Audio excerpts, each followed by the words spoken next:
gone for quite a while. But no matter what happens next, the galaxy still needs its guardians. Hello, we come in peace.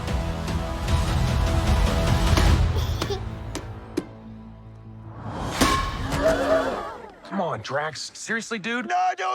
Ow!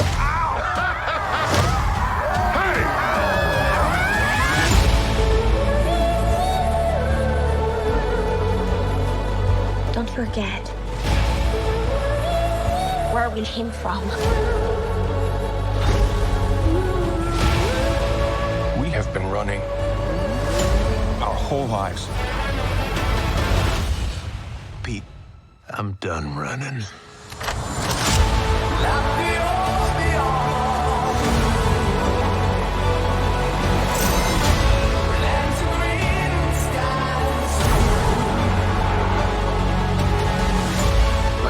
We'll all fly away together.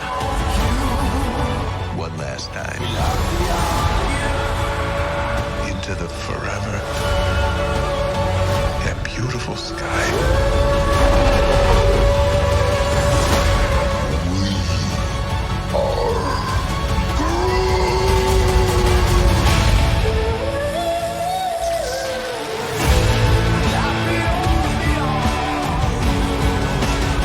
And we'll kill anyone who gets in our way. No, not kill anyone. Kill a few people. Kill no people. Kill one guy, one stupid guy who no one loves. Now you're just making it sad.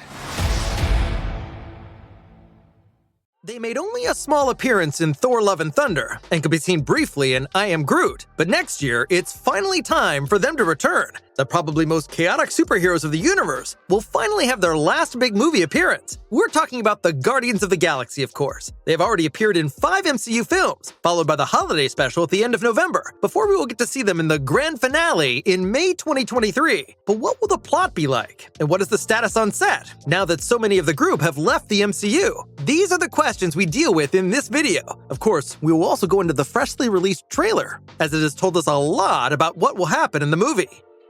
Obviously, one of the most important questions is, when will the movie be set? It is clear that it will take place after Endgame, but years have gone by since the final battle against Thanos. As we've seen in many series and movies, a lot has also happened since then. As you surely know, after the fight against Thanos, the Guardians joined forces with Thor to form the Asgardians of the Galaxy. We were able to see a part of this story at the beginning of Thor: Love and Thunder. However, we also saw that they parted ways again. If we take a look at the current cast of the film, we can see that one name in particular isn't mentioned, namely that of Chris Hemsworth. So it can be assumed that the God of Thunder will not be fighting alongside Star-Lord and the others this time around. We conclude that the two movies play parallel to each other, or that the plot of Guardians of the Galaxy Volume 3 takes place after Thor 4. This is of course only an assumption.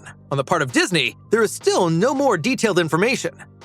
The cast is actually pretty much complete, and since Comic-Con in San Diego, we know about most of the new cast additions. For the time being, not much will change among the Guardians. Chris Pratt will return to his role as Star-Lord, and Dave Bautista is set to play Drax for one last time. Karen Gillan, Pom Klementieff, Vin Diesel, and Bradley Cooper are also back as Nebular, Mantis, Groot, and Rocket. However, the Guardians seem to have 2 new cast members. First, we can already spot Cosmo the Space Dog for the first time in the trailer for the holiday special. The Golden Retriever Labrador mix is probably the most famous dog in the comics, and his voice is provided by Maria Bakalova. In addition, it is not yet clear whether Kraglin Amphanteri will continue to fight with the Ravagers or join Peter and the others after all. Kraglin is played by Sean Gunn, the younger brother of director James Gunn. Whether Thor will be back for Guardians Volume 3 has not yet been clarified. Nevertheless, it is likely he will appear in at least a few sequences. After all, he did travel the universe with the Guardians for a while. On the other hand, he is the first hero Adam Warlock meets in the comics and also an adversary of High Evolutionary. But this is of course still pure speculation and not confirmed by anybody yet.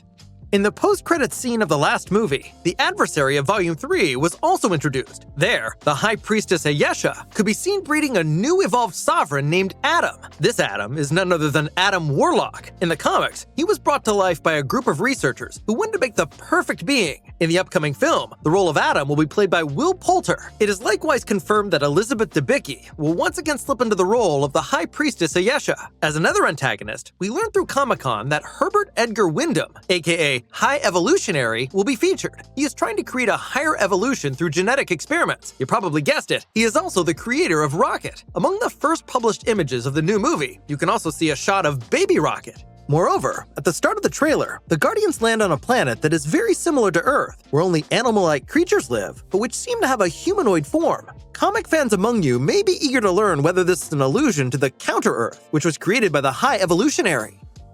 Who is no longer part of the Guardians is Gamora, played by Zoe Saldana. She has found a new group with which she can cross the line in the universe, namely the Ravagers. At the end of the last part, they still offered Yondu Udonta a dignified farewell after his heroic death. Who is going to lead the Ravagers now is still unknown, but it is certain that Sylvester Stallone as Stakar Ogord, known in the comics as Starhawk, will have his very own crew. We were able to see him in Volume 2 as well. It was him, after all, who granted Yondu absolution upon his death, to be buried with all honors in space. Whether there will be flashbacks of Yondu is not known so far. However, Michael Rooker is not to be found in the currently confirmed cast list. How long Gamora will remain a Ravager remains to be seen.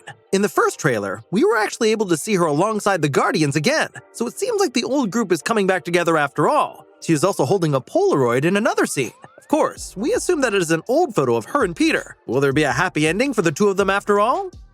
It was certainly not easy to get to the start of filming for the third part of the film series. Although director James Gunn confirmed back in March 2017 that there would be a third part, the mastermind behind the Guardians first had to pack his bags. After an almost 10-year-old tweet of his was made public, in which he made fun of sexual assault, things were over for the time being. Since this cannot be reconciled with the strict guidelines of Disney, they felt compelled to dismiss Gunn, only after more or less the entire star ensemble of the Guardians had publicly stood up for the director did they bring Gunn back to the project in March 2019.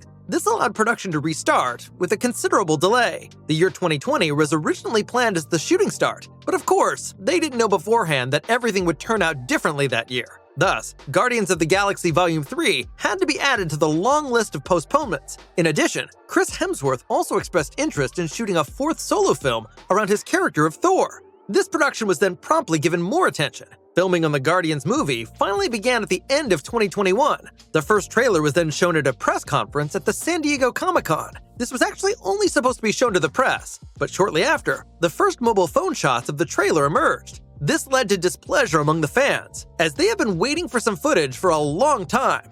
Thanks to the trailer, much is already known about the plot, and so far we can forecast 3 major storylines. Gunn himself stated in a podcast that the third and last part of the Guardians will probably be the darkest, although he will of course not skimp on humor. He also hinted that not everyone in the group will survive their final battle. At this point, we would like to emphasize that not everything we predict will turn out that way, but rather, it seems realistic to us. The search for Gamora will probably turn out to be shorter than everyone expected. After all, she shows up pretty quickly in the trailer. There, however, she makes it clear that she is no longer the Gamora we knew before Endgame, and that she is now turning to her own interests. This will be especially upsetting to Quill, but whether there was still a happy ending for both of them remains to be seen. Gamora certainly appears to be more focused on gaining control of the Ravagers than engaging in a love affair with Peter. Furthermore, as mentioned earlier, we have gotten to see Baby Rocket, and his story will also play a bigger role, much to the delight of fans. So hopefully, we will not only learn how he was created by High Evolutionary, but also find out a little more about his life before Groot and the Guardians. In addition,